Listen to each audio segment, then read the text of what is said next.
Ten seconds remaining. 5 seconds remaining.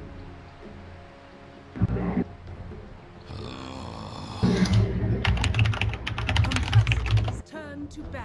EGs turn to bad.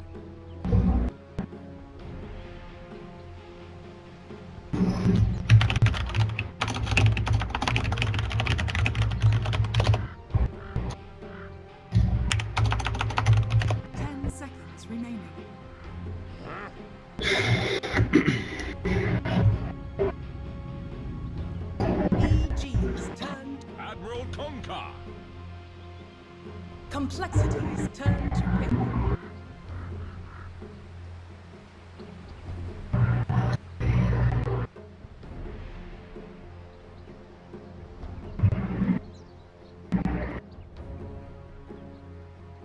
Seconds remaining. 5 seconds remaining. Reserve time.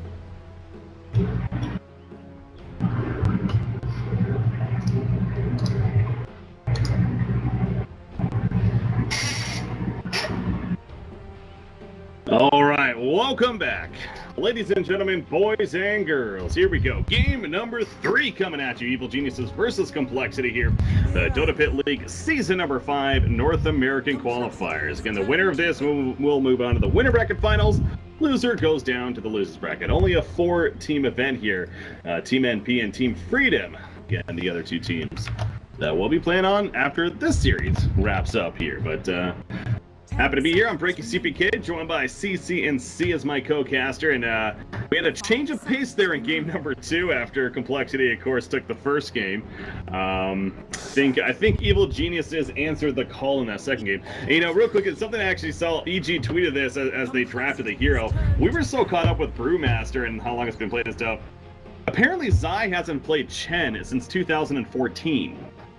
So that was his first Chen game in over 2 years, and he actually did pretty damn well with it, I thought. So yeah, he's been picking it in pubs a fair amount. I played a couple of games with him on Chen, and he played really well in those. So you know, he's also just like one of the best players in the world. Doesn't surprise me that he can play the hero. I'm glad you said that, because, you know, if I said that, I feel like there'd be some bias, because, you know, people that know me, you know, I have a lot of history with a player like Zai, so but it's good to hear others make that statement that obviously he's a great player. So the draft underway. I noticed that Complexity banned Drow, so they ran into some trouble with the last game, and they don't want Evil Geniuses getting it. So yeah, EG having the first pick. So I guess Complexity did ban it in the first game whenever EG had first pick that game as well. So Complexity not really willing to play against the Drow and get run over whenever they have the Drow. So maybe a little bit tainted for them. EG's turn to ban.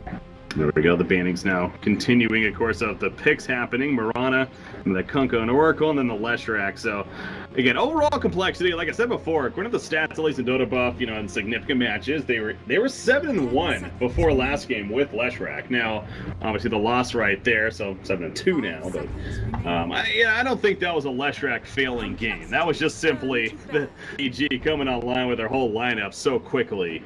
And just as a team, Complexity just got rolled over. So I'm still excited to see this Leshrac pick, because I haven't actually gotten to see it as a caster yet from that perspective. So I don't count last game.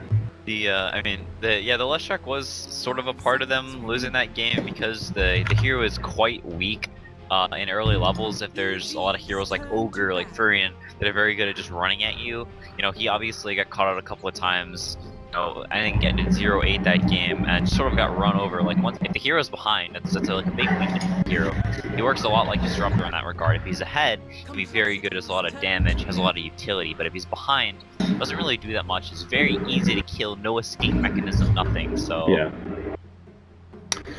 Absolutely. Well, we'll see what game it is for. Again, Melon's here, most likely playing the Leshrac. I know that Ibu has actually ran it for them too, so yeah, curious to see who it actually ends up on for them. But again, Mirana picked to go with that. Again, the Oracle Kunk on the side of Evil Geniuses. Bans to follow. It was a Shadow Demon Storm Spear coming out for Evil Geniuses, and then a Juggernaut Lifestealer taken out by Complexity, so somewhat carry heavy there. Other than the Shadow Demon ban. What do you think of those Shadow Demon nerfs? Does Shadow Demon need more nerfs, you feel like? He's been getting hit quite a bit with these nerf pads lately.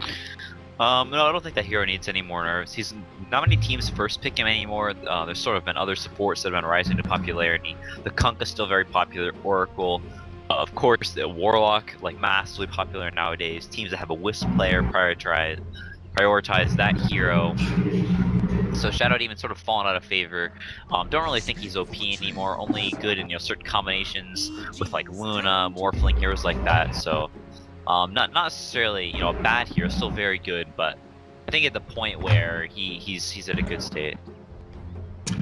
I love this pick.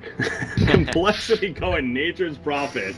Hey, it worked for them. Let's play that hero, guys. I doubt it didn't go like that, but yeah. They're trying to style on him.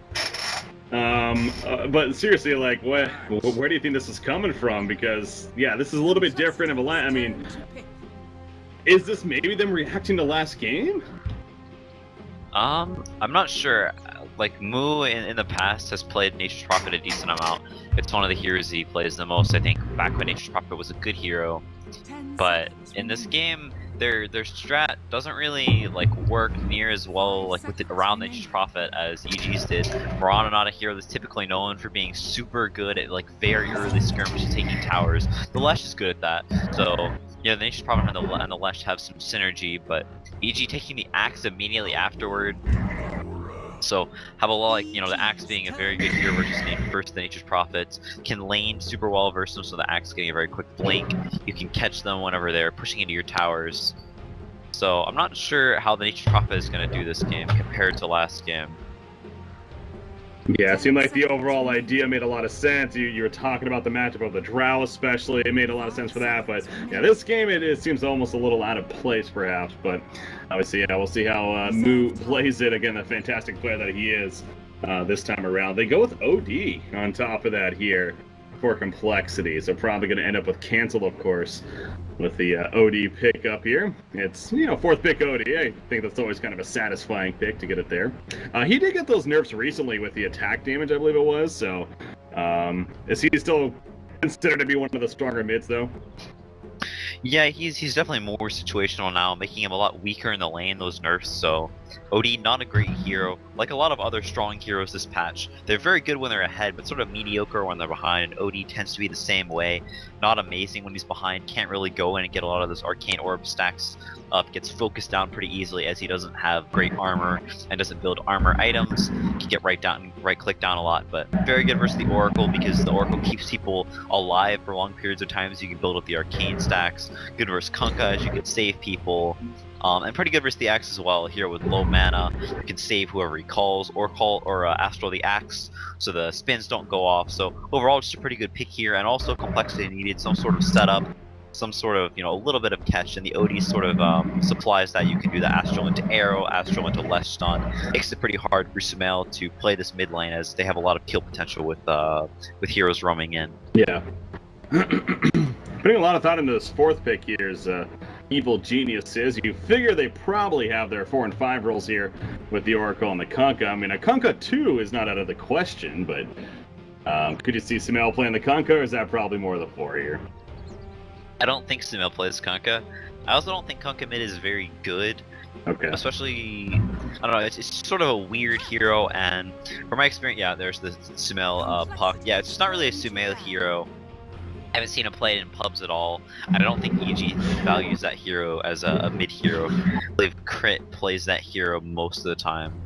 Maybe no, actually, I mean Crit or Zai. I think they alternate depending on what the other hero is. 10 seconds remaining. It was more comfortable with the other. So now it feels like Complexity side. Yeah, Cancel I know is known for playing some mid Kunkka, despite what you think. He's done it before, but yeah. All right, final pick to come here, though. Yeah, they did get the Puck in the end. Is Puck a good matchup against OD? Yeah, he is. The silence is nice versus OD. He's a hero that in the mid game, OD really has no way at all to kill. And if you look at Complexity's heroes, they have no instant disables, a lot of spells that take a long time to land. So also a hero that is very difficult to kill with the OD pot-up combo, so you have to time the arrow perfectly to where the arrow is inside of the Astral whenever you come out. Otherwise, the puck can dodge the arrows. And in the mid-game, you know, good versus a lot of their heroes, the puck, good versus the Potom, good versus the Lestrak, just a lot of heroes that are very squishy and burstable, so Yeah. puck can do something verse. And the Arteezy Animage, a classic. Classic here. So Animage, yeah, the final pick. I mean, overall, seems like he has potential to land some pretty big ultimates with that mana void of his as well in this game. So kind of almost makes sense here with this final pick, kind of the 4-1 strategy coming out from Evil Geniuses. Build a very active lineup around the Anti-Mage, and they most certainly have that. Templar Oh, Assassin. it's OD safe lane, okay. Interesting.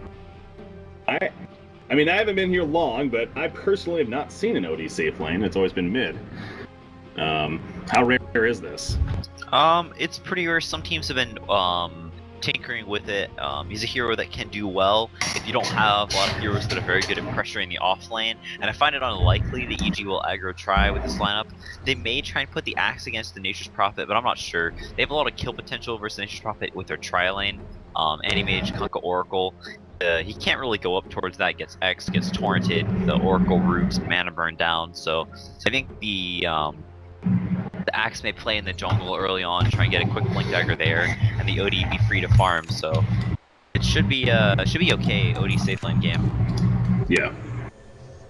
Oh, quite a change up right there. It also makes you kind of wonder if Complexity, if that was planned or if that was a very reaction, you know, perhaps final pick maybe. Again, the puck came out and then eventually the Anti-Mage. Do you think that might have been part of it where they saw that and maybe they wanted a better matchup perhaps, or?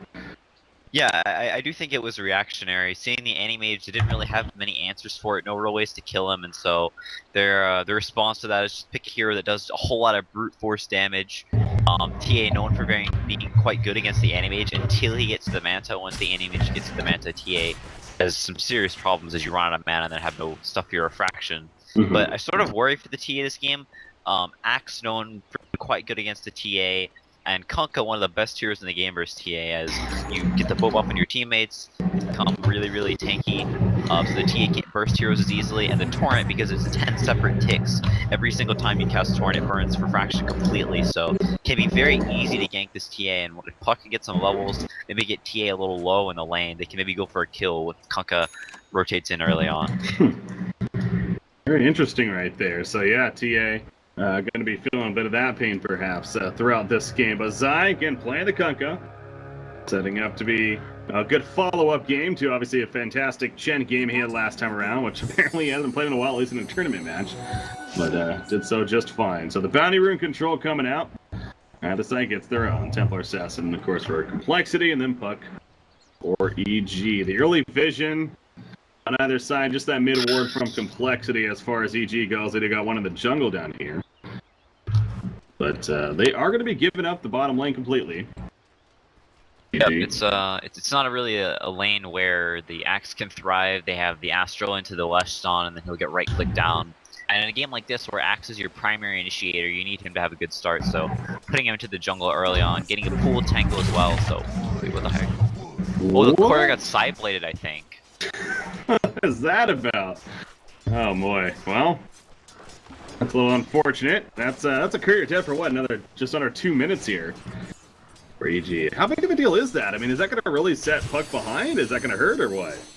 I mean, it's not so much as going to set Puck behind, but he gives TA gold, and sumail is very good at this matchup. He actually thinks Puck wins this matchup, but the Puck plays very pristinely, and is actually doing super well early on, but that courier dying actually gives Cancel enough gold to buy another salve. Sumail goes 2-2-0 and pressures really early on, and then tries to go for a kill at a reasonable early stage, but the TA getting that gold from the courier kill, able to get a second salve, so Sumail not really in the place where he wants to be. This matchup is very finesse-based, and that courier dying cost him quite heavily. That arrow almost connected to Sumail. He just happened to be in front of it. I don't even know if that was on purpose or if that simply was just happened to be coincidence, but he's dodged the arrow nonetheless. and able to survive. Meanwhile, though, middle lane, you see the flank coming in. Oh, maybe not, actually. Crit kind of just running on through. He's going to take a good amount of damage, actually. Is he going to be defeated for blood here? Oh my god, he ends up going down right there. Templar Assassin, though. But what cost situation for him, he is going to be turn killed a 1-for-1. And now Z-Freak going to run it off. Could not chase down Zai right there, but that almost seemed awkward from Crit right there. Kind of just running on through as if nothing was happening. Yeah, a little bit of a misstep, getting aired by Z-Freak, so nice placement of that air to make sure he can't dodge out of the way of it. And, now it's, they do get the return kill on the TA, so they do get their blood, and I think TA got it, right? Yeah, so yes. He got the bottle. If he hadn't got that, it actually wouldn't have been that bad of a trade for EG, as Smell would have had the bottle, and TA not, but with the trade, things sort of go back to square one mid. The TA is going to farm, the puck is going to farm, and, you know, things are just sort of going to chill, but looks like Bottom's going to go for another arrow, maybe, or just zone. Yeah, here to kind of be the zone. He leaps in. He does have that arrow.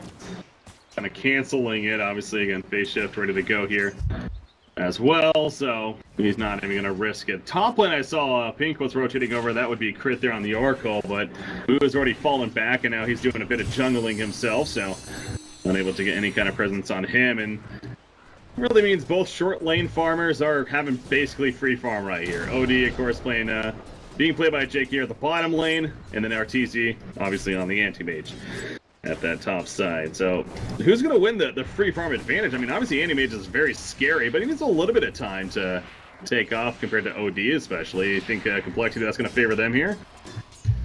They're definitely going to need to try and take advantage of that timing where the OD is strong and the anti-mage is weak. I think a lot of it comes down to how Axe does in this jungle. He has had pretty decent cap spawns, so level 5 already at 3.5 minutes, almost the Tranquil Boots. So if he can get a quick Blink Dagger, they make stuff happen with the... Oh my goodness. I just don't get it. So that was so aggressive right there. I don't know what the game plan was. He was just late on the Illusory Orb, and he just got bursted. He also got trapped a little bit by the creep wave, but... yeah, that felt like a bit of a misplay from Sumail, which is so rare to say, I feel like. Yeah, this whole series, Sumail has felt a little bit off. Almost all 3 games, dying really early on. 2 of them solo kills, and 1 of them just staying a little too long. You know, slightly misreading the lane, and not to take anything from Sumail, one of the best mid players in the world, but maybe just having an off day, or an off series. Sort of, quite a few early deaths that can be pretty costly, especially on heroes like before, the Brewmaster, although it not turning out to be that bad in that game, and the puck. Here, let's see how much debate we can get in Twitch chat. Or is it maybe that cancels the better player? Maybe. Oh, you see what I did there? Huh? Okay. Chat's gonna love that one. Cancel subs, forehead? Oh boy.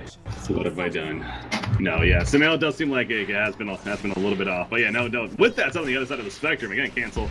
Obviously, he's had a great series overall, even in the losing effort last game. His puck game last game was actually off to a very good start, as we mentioned, only to fall short, obviously, with how it all played out. But right now, look at that bottom. Oh no, the tower's still here. What am I saying? They're all behind the tower. I thought they had already pushed it in for a second, but no, they're just simply kind of creep skipping here and going beyond. They do have Swindle, pops that Diabolic Edict here. And probably going to get this early tower kill. No fortification. Meanwhile, top lane, Moo goes down. Kunkka and Anti-Mage, enough damage to get the job done there.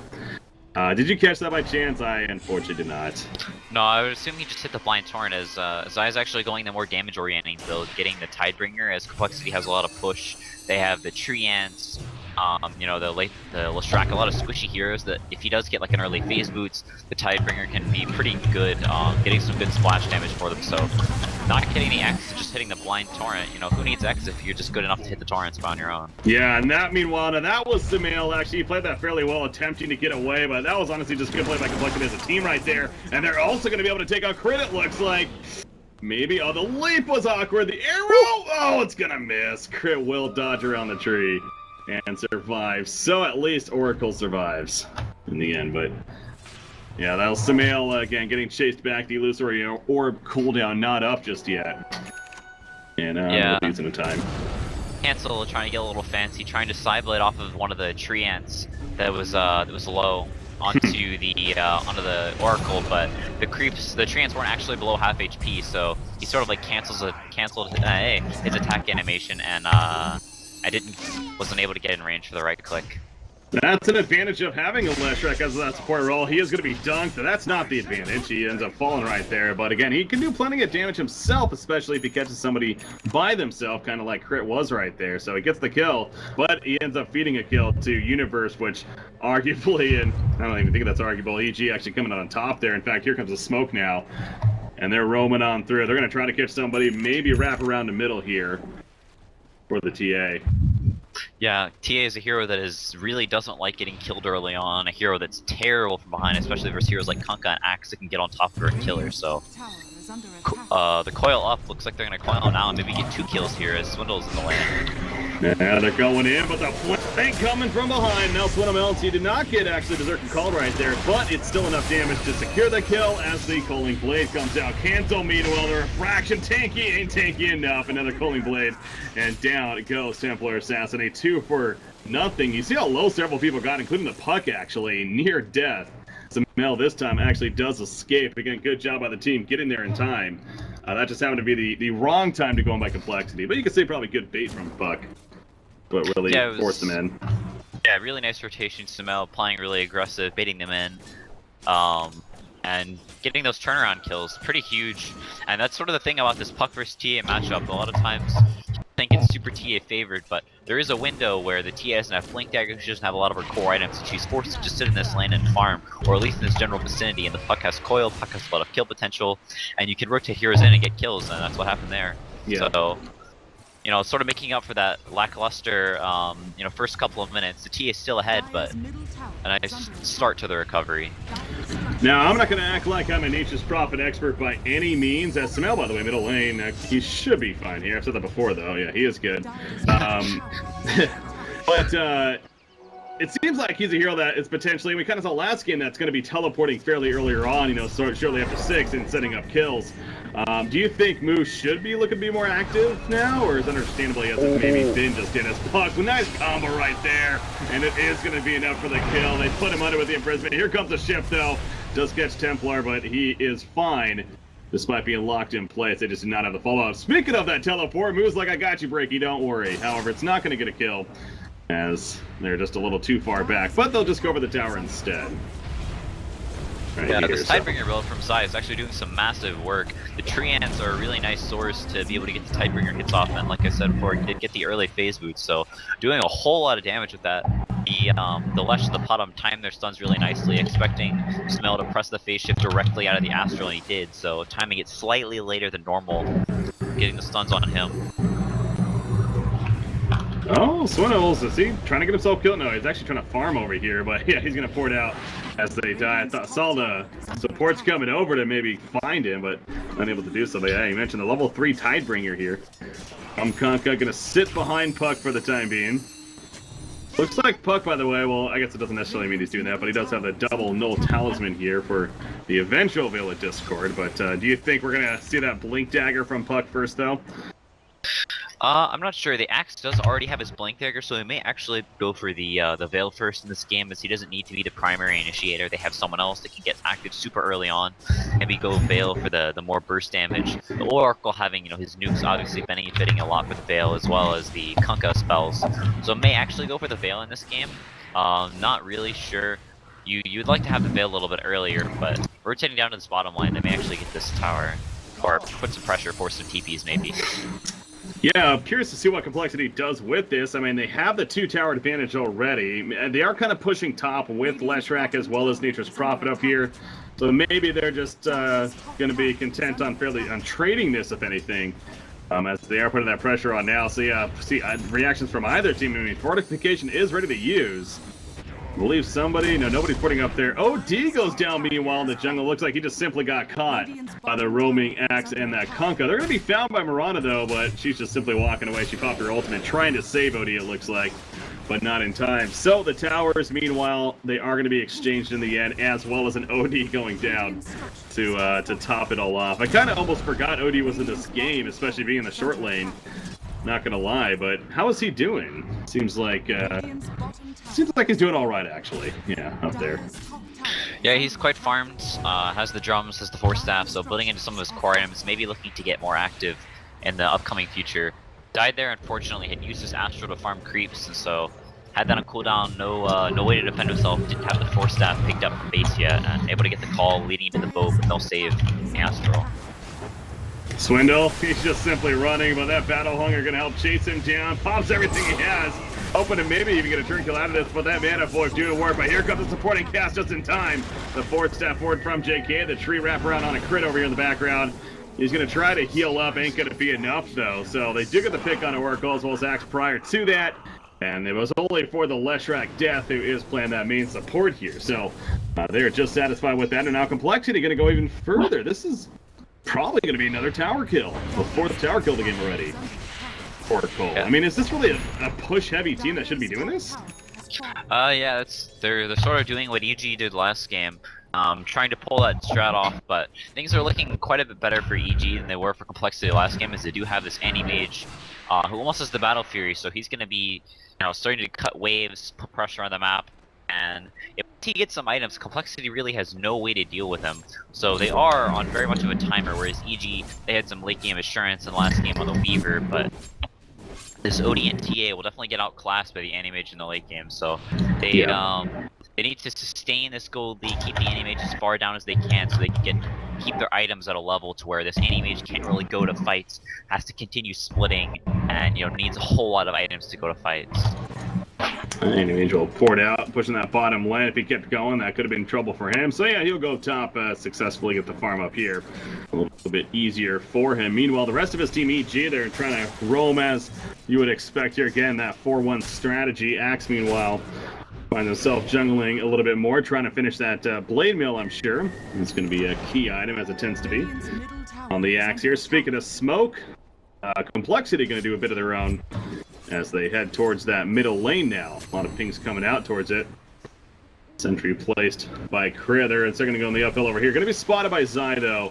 At least spots the Leshrac coming out. The rest know they could be in trouble. Puck, he's still sticking around. He gets the silence off, uses the illusory aura, but he's going to be chased down by a cancel.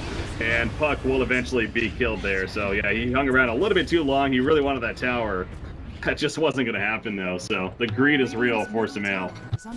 Now 1-4-3 this game. Again, not the prettiest game for him, so Complexity, they're keeping the activity up, and that's to their benefit. In fact, the trap hits crit right there, and that's a 3-shot, essentially, to follow. Yeah, Complexity is getting to play the style they want to. They drafted heroes to fit into that style, had the early game they needed. Samel getting a little too far behind in the early game, and now playing their timings perfectly, taking all these outer 2-2 towers. Furion is typically known for being very, very good at taking the tier 1 towers, seeking for early on, but quite often has trouble taking the tier 2s as people start getting blink daggers up. They have more damage and ways to jump you before you get there, but with these pickoffs, actually able to get the tier 2 towers down, which is one of Furion's weak spots. And with that, they're going to have a lot of map control. It's going to make it harder and harder for this Animage to split and farm the waves. This Nature's Prophet almost as an Orchid as well. So building into something that will help control this Animage before he gets to Manta style. Yeah, I was actually going to bring that up. So it sounds like that you agree with this, the Orchid choice here on Nature's Prophet as far as his earlier first core item. Yeah, it's definitely good. It can threaten kills in the Animage until he has Manta. And even once he has Manta, a nice thing about it is that it sort of forces the Animage to hold the Manta in fights until he gets Orchided, so it can keep the Animage from getting off some offensive potential. And it's also just a nice item on Nature's Prophet, good versus the Oracle, good versus the Kunkka, a lot of these supports that need their spells to keep themselves and other heroes alive. So overall, just a good pickup. And also, gives the Furion some nice damage as he scales later to this game to be more of a right clicker. Yeah. See Moo up here, just having a fun time in the jungle. Again, getting just about there to the Orchid. He's that third Oblivion staff to be coming, and then as that picked up, Arteezy meanwhile finds Treants here in the jungle and gonna farm what he can of it. Obviously, he has that Battle Fury, the headdress on him, like the Vlads to follow. Sumail wants this room, but it's gonna come at a cost if he wants it for sure. He is gonna pour it out with the illusory aura, but you see the teleportation from Moo. Does not cut him off, though. Trap, everything being used. They really want to chase down this Puck. Already killed him 4 times, one and a 5th time, they say. And another illusory orb, though, he ports quickly. He'll be fine. Well played.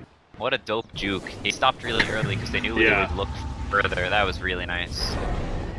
And now the chase, actually, as they do catch Oracle over here. A little bit of lag on my side, but Oracle will be picked off right there. the rest do get out. Getting a little Yeah, it's, choppy on my side, I do apologize. It's actually not that bad for EG. Made quite a bit of space, killing that mid wave. So Complexity not really able to get anything off of that. The only tier 2 left is this bottom one, and that lane's jumped out super far. So the TA almost deso, so they may actually try and break the high ground pretty soon, trying to get the Roshan, close out this game as Complexity's strongest timing is coming up very soon with this TA deso. So yeah. TZ needs to continue to keep up this pace of farm and try and get to this Manta as fast as possible. So he does have the Yasha already. Looks like we should be good now. Again, apologize for that, guys. Just a very slight hiccup there. Not sure what that was about, but should be good for now. So we are back in 17.5 minutes now. Complexity. This is game 3. Obviously, this is of a best of 3. So winner of this moving on here in the winners bracket to face the winner of NP versus Freedom. The loser is still in it in that losers bracket portion, but. Oh, the courier? Is that dead? Yeah. Get it picked off. Luckily for EG, the item was already picked up on it, but. Picks off the courier though. Nice little snipe by them. Yeah, with our TZ. Yep. Oh, I'm sorry. Go ahead. With our TZ porting out of that lane, the Aegis Prophet comes down there and starts pushing it out. So it's like they may try and get on this or get down the bottom tower, but with the Mirana dying or getting very low. Wow. That was a well played by him. He actually managed to escape that right there. Puck is silenced now, and he is probably Oracle. False Promise comes out at the last second. However, Oracle will fall shortly after. And Puck is going to manage to get away the phase shift. Yep, it will be enough to make the escape. Mirana, meanwhile, up top here, does get picked up. Animage looks like the Mana Void used to take her out. So, ends up being a 1-for-1 throughout it. Keeping Puck alive. Yeah, they're just continuing to try and split the map, get our TZ as much farm as possible. Only 2k or only 1k from the Manta now, so getting close to the stage with the anti-mage can maybe threaten some pickoffs a little easier, come to these fights if they absolutely need to. And the Puck has the blink now, so you gotta start getting that farm where he can bail and then just insta-give all the Furian's trees. So a little bit harder for Complexity to group up for a push. Yeah, trying for the Roshan here in the meantime, but obviously EG is not giving it up for free. They are sticking around the imprisonment on the Samil there. He'll throw out the illusory orb just to kind of scout out Cancel. Meanwhile, he's stealthing in. He's going to find the jump. He does on Oracle in the background, gets the quick kill. So no false promise, but he was going to be coming for him. But at what cost? TFC. Oh, nice. Put himself under by OD right there as a shift game clashes through. They do pick off Puck to the side. Kunkka gets taken out. And a triple kill for Cancel, actually. He was just wrecking face throughout that. Reminders of game number 1. That was a victory, of course, for Complexity. And now Roshan is going to be finished, and that's an Aegis for OD, it looks like. Yeah, speaking of Justin, there was actually a really small, nice play that people do as OD versus Axe, where you don't put your Q on autocast, even if you have enough mana to do so, because it'll trigger whenever you're called, and so you'll just kill yourself in the blade mail, but making sure you didn't have that on. Universe calling him and hoping he had it on autocast, but not, so actually living there, and Universe sort of stranded in the middle of nowhere, hoping he didn't have that, hoping he had an autocast kill, but nice play that not many people do. Yeah. They see pick off Leshrac, meanwhile, almost got Trian actually, but, or an Aegis Prophet, excuse me, not the Trian. He ports out in time though, and Z-Freak, gonna be the same story, nice little juke from him as he leaps away. Again, so minimal damage, minimal casualties really coming out for Complexity there as they fall back in time. But Animage, he does continue to be the top farmer in the game on the net worth at least, understandably so, just over 13,000 gold. 13.5 about, has that battle period to go with the Yasha as well, the Ultimate Orb, so that Mana Style is coming. Talked about the Orchid though for Nature's Prophet, going to be good against that, and sure enough, it is finished, of course. On Samu right here. Is he going top? No, just scouting up there. Oh, they're going middle. That's what they're going. They're going to chase down a couple here. Crit is caught. And a couple of auto attacks from Cancel, and that'll do him in. So they get the easy kill instead. And Sumail was picked off. Over to the behind, it looks like, in the flank. What is going on? Now they're pushing. Sumail does not have a buyback, by the way, on Puck. Yeah, this is most probably going to be a set of racks. They're going to try and hold with the X boat. Arteezy may TV back, or just keep split pushing. It looks like he's committing to the split push.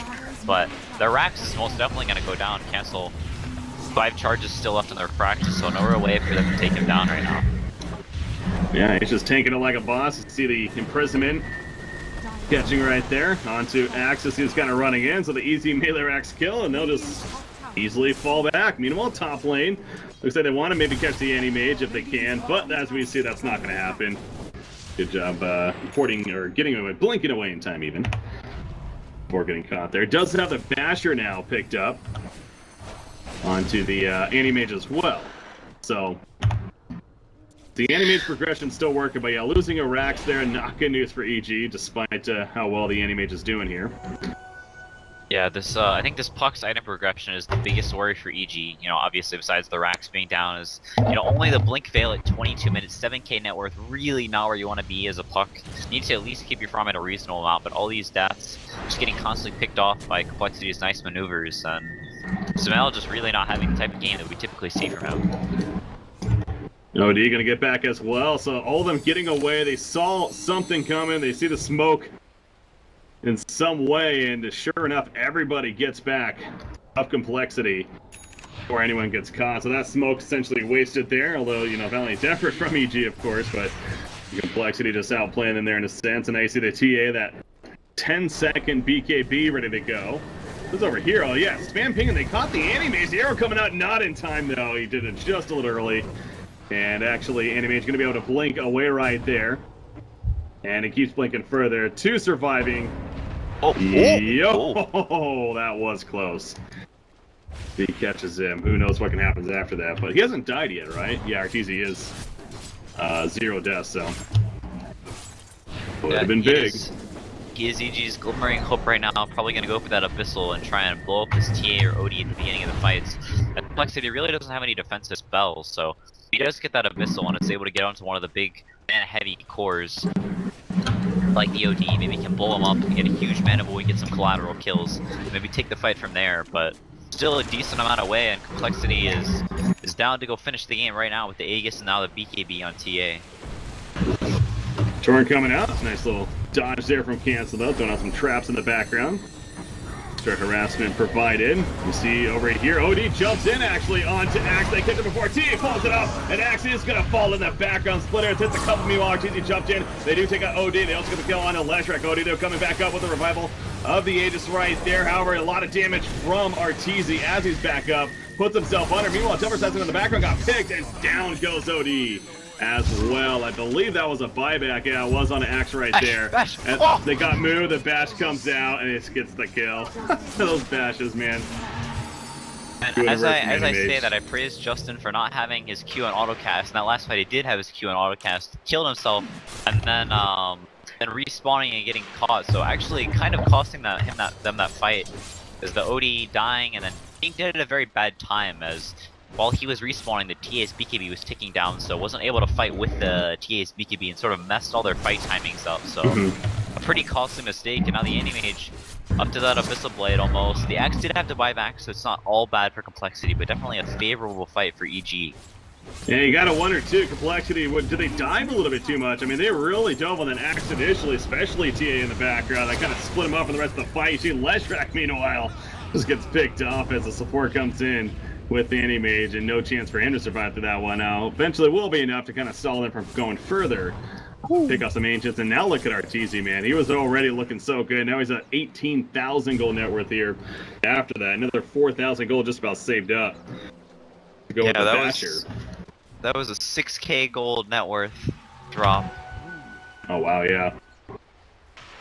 10,000 to 4,000. Jeez, and the experience is well in their favor. Of course, kind of has been for a good amount of this game for EG. A lot of the split, especially with the Anti-Mage, soaking up so much of it as he does. But he's going to choose to purchase the BKB here.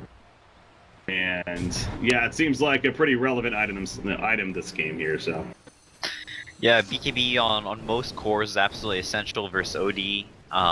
The hero does practically no damage while you're BKB'd, so he has 10 seconds of really the only hero that's going to do damage to being the TA, but TA, as the game goes later and later, becomes progressively worse and worse versus Anti-Mages. He pops Manta and just sort of decimates you, can always solo kill you during the game once he has Abyssal and some attack speed items, like the Butterfly, etc. Yeah. So if he does get to that Abyssal Butterfly stage, he will be extremely strong, as TA is going crit as well, so not going to have this MKB anytime soon, and the OD, a hero that almost never buys, MKBs, so can get to those crucial items, then he will be in a very good position.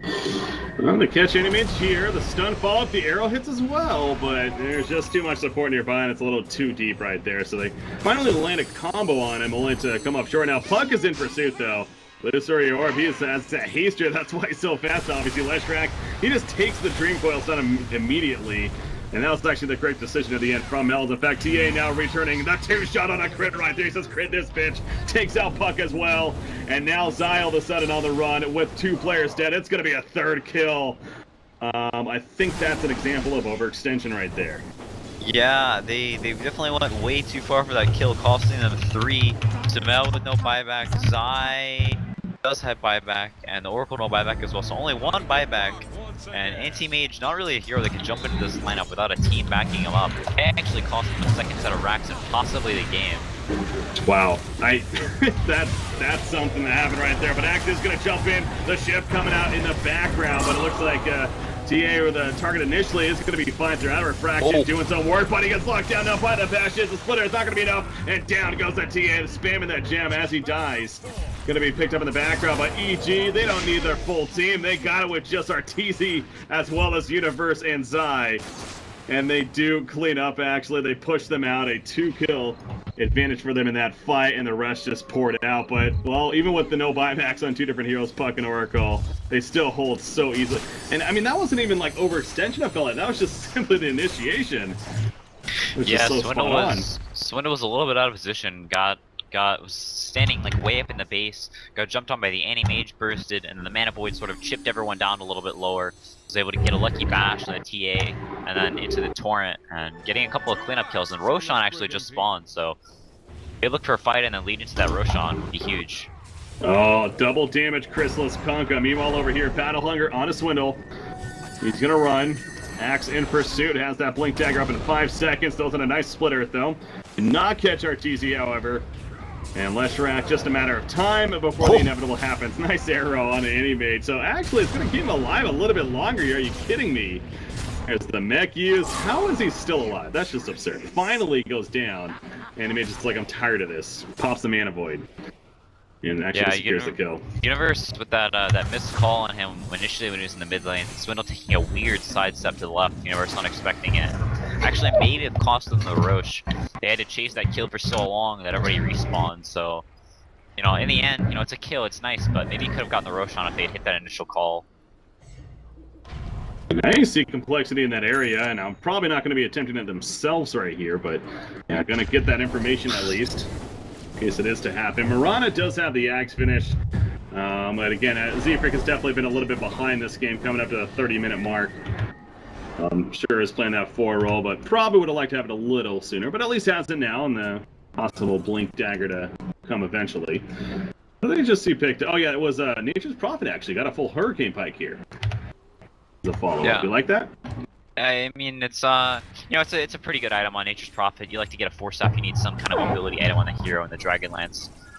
So the Hurricane Pike helps him scale a little bit better as a right clicker. But in this game, with an Anti-Mage who's gonna have the Abyssal Student almost as the butterfly, Furion, this is the weakest part of his game. He really just doesn't do anything anymore. He's past that point where they can snowball the base because they have so much initiation. Doesn't really right click that hard, so he's sort of his biggest use right now is maybe, you know, catching people with the Sprout on the sides, you know, orchiding some cores. With the Puck having the Yules now as well, the Orchid not very useful versus him, and so the Furion's sort of at his lowest point of usefulness. Obviously attempted Roshan there a little bit with ZG, but complexity nearby, spotting it out. Leshrac, oh, Arteezy blinking in, but this is an invis for Mirana. They put him under right there. The stun, though, was used as well. The greatest communication. The arrow does connect, but yeah, the rest are just simply running here from complexity, so at least nobody gets picked. That's the good news. And you see the top lane, the pressure coming from the tree at the tower, yes. They will get the tower. I mean, that's a fairly significant tower. They don't have to worry about that now. Yeah, complexity actually beelining for the Roshan. It's already pretty low from EG. They have a very small timing they can take this, and they're trying to, but looks like they're sort of chickening out, having conflicting ideas. Justin playing a little farther back. Yeah. Call. That's where it's tough. He gets put under, though. Gonna be puffered down. Nice job. Force tapping away, as well as the phase shift from Puck right there, too. Boy, that arrow, man, this Roshan, who's gonna get it? RTZ trying to finish it off. Will second. Oh, and he stole it!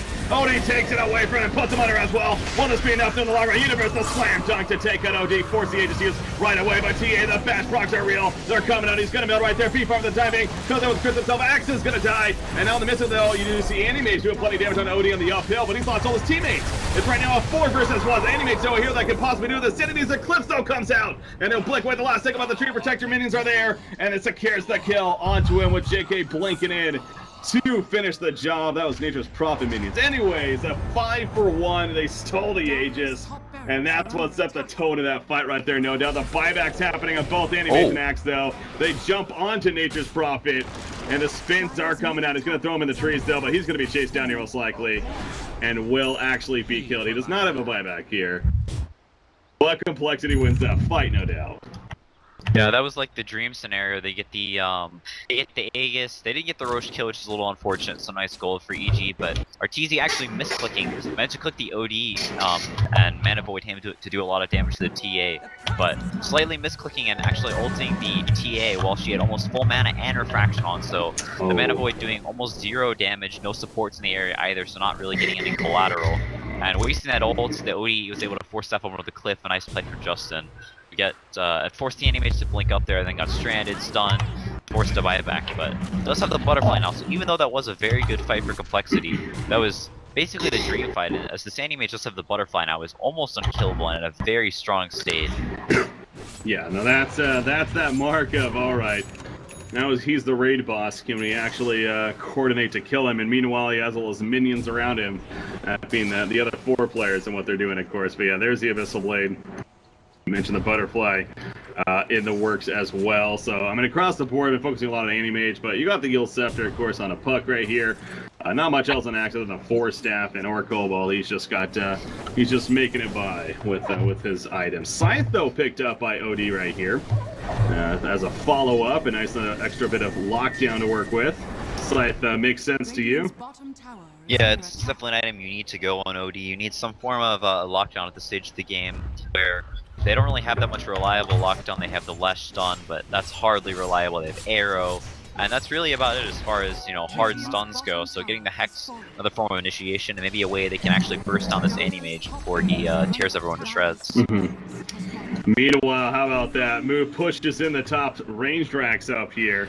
I'm going to see Melee still good to go, but he's kind of keeping them on their toes. And the Hex actually does catch, I believe that's Kunkka. Turned into the little piggy right there in the background, though. Animage with that BKB, but now he blinks backward himself. Cancel. Gonna sit in that meld. In a dangerous spot for Staff, not controlling his character for the time being, but he'll be fine as he makes his way out. So nobody dies through that. Kunkka got very low. Able to make it back, though. And survive, but can they protect the siege this time? I mean, they've done so well the last 2 times. It feels like that they can, but we'll see. Yeah, it's very hard for Complexity to push this, as well as very risky, because his TA doesn't have BKB, so if he gets Abyssal and just bursts it down, he can very easily die super quickly. Nice blink there. Yeah, well played to get away from the Torrent combo. Animage taking a Scythe, but he'll be fine. And it's Complexity, again, it's almost a case of your Complexity, do they really want to try to force the issue, or maybe wait for yet another Roshan? But again, they don't necessarily have the advantage for Roshan. Granted, they got a last fight, but only to die right after, and that was because of a steal. So I do feel like, yeah, Complexity is kind of in that tough spot of, like, I guess that's almost, they really just have to wait for a pick. And be very patient, it feels like. Yeah, Arteezy drawing a line down to the bottom line, so they want to push out these lanes, then immediately go smoke down to bottom, thinking Complexity will push these lanes out. Complexity actually sitting on a hill, looking for a fight here. Oh, they jump in on the Leshrac. Not the prime target necessarily. They do kill him quickly, but TA's the prime target, and he gets cutthroat right there with the Coling Blade. OD also going to be picked off, so that smoke does wonders for EG. And here's that beeline that you're talking about. Both TA and OD have buybacks, and they do have a secondary tower to get through as well, but they're probably at least going to force buybacks here. Yeah, it's sort of a classic maneuver. You push out the lanes, and then if this bot lane or one of the lanes is shoved in, somebody's got to go down there, so you immediately smoke down and you run to that lane. But Slono getting caught by it, his other teammates trying to save him. Both of the core is going down, so yeah, like you said, they are going to have to buy back because this top lane is exposed. Arteezy getting the top tower much early on whenever they did the whenever they took that initial Rax. So Yeah. Dire's middle tower has getting fallen. caught with their pants down a little bit, and EG definitely in a commanding position for now. Well, Murata almost getting caught with her pants down, but she is able to leap away and will survive that. But here we go with the melee rack's top. It's there, and okay, it's still there actually. As fortification going to be used to delay what seems to be the inevitable. Are they going to follow this up though? Splitter comes out with a stun. A little bit of damage. Puck though, however, jumps in only to get stunned himself. And he is in trouble. Pops the phase shift. Yes, he will actually be able to make his escape. Not the same for crit though.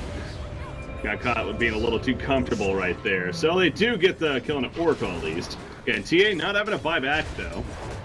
So that's fairly critical. And neither did OD actually. So in the end, I mean, losing the racks, it's obviously hurtful for complexity, but the fact that they didn't have any buybacks. How about this later? There's the Bloodthorn purchase on TA, by the way.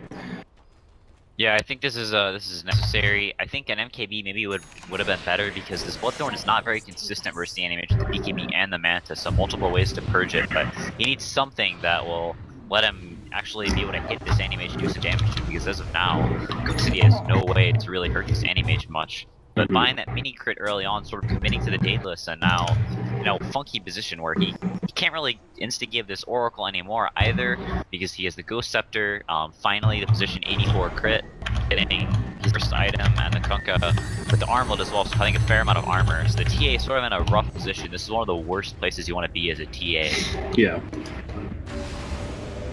Sitting around our team here at the top lane. And you see the gem here on a Mirana. So as far as vision goes, I'm going to guess, yeah, pretty much nothing here for EG other than way down here at the bottom in the jungle. Outside of their base, though, they are pretty much working with darkness, however. So they can have an idea that Complexity, again, keeps trying to work for that top tower in the top lane up there. Understandably so, having the tower already killed. Again, the melee racks, I guess, is what I'm getting at. Really the one that's the important target that they're trying to get. But they are going to kind of fall back here as a team. Yeah, it seems like maybe Roshan is going to be the next fight objective here yet again for both these teams. And I believe that's going to be Cheese as well, if I'm not mistaken. Yes, Roshan. that should be the third Roshan. You're right about it being a huge point of contention. There we go, not congestion. No. Yeah, if EG does get that Aegis, then Complexity will have some serious troubles. They'll probably put it on this Axe, or maybe even the Anti-Mage, have him drop his boots or his BKB or something, and this Anti-Mage will essentially become immortal, and it's not that EG needs it so much, that Complexity needs it, and EG can just take it away from them, because the Anti-Mage is just so strong right now, able to kill on his own any of the cores of Complexity, so they're really not great at split pushing right now, as the Anti-Mage can threaten them at any point if he's off the map. Yeah. They aren't sure where he is, so EG's definitely going to be looking to kill that, and like as you can see by their positioning, playing around this Roche area, trying to control it. Oh, they're flanking though. Trap is out, going to be killed right there, but yeah, it's almost like they're ready to make a play right there. However, EG spreads out, falls back. They're going to be fine for now. Mirana invis used. Wears off shortly after though. Guardian Greaves on a Leshrac, a nice little item to have for the team of Complexity as well. Animate's got a charging in, going YOLO mode right here. They want to make a play. They do catch Leshrac out to the plan. The BKBs are up though. TA versus the Animate. Seems like Animate's winning the fight so far. Does finish off with a meld off to the side. Finally though, TA, can he survive through this somehow? The Hex coming out on Animation. No, he cannot. TA just melts in the midst of that fight. Right there, Z-Freak as well, now trying to run on Murata, dealing with just an illusion in the back on Sanity's Eclipse was used. No kills just yet in favor of Complexity. They do get one though on Axe. Is it going to be a second? No, it's not. The Mana Void takes down OD, and Moo also gets picked off. Looks like the Murata able to make her escape on a 4-for-2 exchange. I mean, Animage, as you pointed out, he's just really at that unkillable, you can't do anything about him state. Yeah, those couple of messed up fights, the top lane, some weird fights they took. This Anti-Mage was able to get up to some core items, especially that one where the TA dropped down, they lost the Aegis and the OD, lost both of their cores, and now they're really in a rough position. You can see that whole fight, TA trying to hit the Anti-Mage and only did 300 or 400 damage to him because the evasion and just the massive amounts of armor because of the Agi. Tower has fallen. You know, TA just did not stand a chance, and that heads-up, like, 1v1 clash that they were kind of going at in the middle right there, it was just very, very clear that Anti-Mage was going to win that, and that he did. So they really have to play the game now with where things are at, and just lock him down. That's what that scythe, definitely going to play OG, the imprisonment, it feels like, but it's obviously a lot easier said than done against him right here. And this is going to be a Roshan. I mean, they're running over. I don't think they're going to get here in time, though. And this is the one with the cheese as well. So, yeah, complexity, I think they're pretty... maybe, I guess it's not happening as fast as I thought it would be. No, yeah, the Anti-Mage dropping his boots for the Aegis, so it looks like he's going to take the Aegis, maybe give the cheese either the puck or the axe, them some extra survivability, and, able to get off more spells in the fights. Like we said before, getting this Aegis on him, absolutely huge. The Anti-Mage is basically unkillable now. Complexity is sort of a position where the only thing they can do is really rats, as they have Nature's Prophets. The bottom is good at clearing waves with their Blink Aghanim Scepter, and the TA, pretty fast farmer as well, even at this stage. Because there's really no way they can take a 5v5 without getting a huge jump, with Arteezy making a massive mistake and just being really far alone, and the rest of the team coming in too late. Other than, barring that, it's very hard for Complexity to take a fight. Anti-Mage here pushing out that middle lane, so it's going to be a time where they're going to probably need support back and defend their base. You do see who's just up here back door, and looks like TA may attempt to try to make a play, but yeah, port's already happening. The tree's put around Anti-Mage, but it's like he doesn't even care that they're there. Takes a little bit extra damage. Again, has it. Aegis puck jumped in. Okay, well, he's going to be safe for the time being with that shared fade. BKB in the background from Anti-Mage, but you don't want to go too deep here. In the background over here, you got TA now trying to do some work against the supporting cast. That refraction taking that quite a bit, but as soon as it wears off, you just see Cancel melt right there. He somehow manages to escape at the split last second right there as Leshrac goes down. But the objective is completed, and Cancel was picked off when it was all said and done. He does not have a buyback, and that could be it in favor of EG now, as they are going to break through and secure their second set of racks right here. So again, trying to move on to the winner bracket finals against Complexity, and may have just done it. Yeah, no buyback on the TA as well, so even harder for them to kill this Anti-Mage with almost no physical damage left, and Odie just getting shredded by... Zai actually has a Bloodthorn now, so keeping the Odie from astraling himself during these fights, taking away one of their only defensive mechanisms. Really nice pickup from him, and also guarantees the crit whenever he blinks in with the X. Well, the Arteezy Anti-Mage lives up to his name this game, no doubt. Definitely hit to be successful, and he was up for the challenge yet again. He's going to pop that BKB as he goes right back in. He gets a nice little bash right there, but just simply going to go for the melee racks. Not dead just yet, though. They're doing a good job of kiting him quite a bit, and he has the Aegis, so even if he falls right here, which he is, he'll pop right back up. But now OD doesn't have a buyback. The Complexity really just playing to the end right here, knowing that this is it anyways for them, being game number 3, of course. See the trees put around the melee racks. Keep them off as long as possible. And Arteezy's like, all right, you're gonna block the racks. I'll go for hero kills instead. I'll kind of buff those stats of mine. They always look a little bit sexier, he says. So that'll be accomplished, and that now should actually do it here. Obviously, no GG's being called just yet, but GG's going to move on to the winner bracket final. So. Yeah, Arteezy with 38k net worth, double the next closest person. Really played very pristine this game, gave up no pickoffs throughout the entire game. Big only dying in one fight. Yeah, the fight by the Roshan, so never giving him a chance to pick him off, playing, just as he should. And this is sort of Arteezy's game to lose at that point after he had gotten some of the core items and, not giving anything away, playing really well. And that was the last pick Anti-Mage as well, remember. It's always fun to see, kind of a hero like that being last pick and having such significant impact in the game.